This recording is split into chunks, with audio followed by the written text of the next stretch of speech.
Shrimp and grits. Go ahead and follow the instructions on the box to prepare your grits, and also add salt, pepper. I added butter, Worcestershire sauce, onion, and garlic powder. I added Gouda cheese, but you can even try adding smoked Gouda. Go ahead and get a sheet pan and pour your grits on it and cover it with plastic wrap and put it in the refrigerator until it's firm, or you can even leave it in there overnight.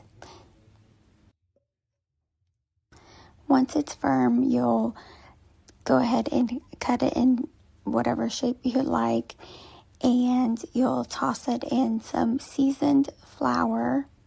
I fry the grits in olive oil, and then I seasoned the shrimp in Cajun spice. I grilled the shrimp, and then I made a simple cream sauce to toss the shrimp in. And here you have it. I hope you try my twist on shrimp and grits.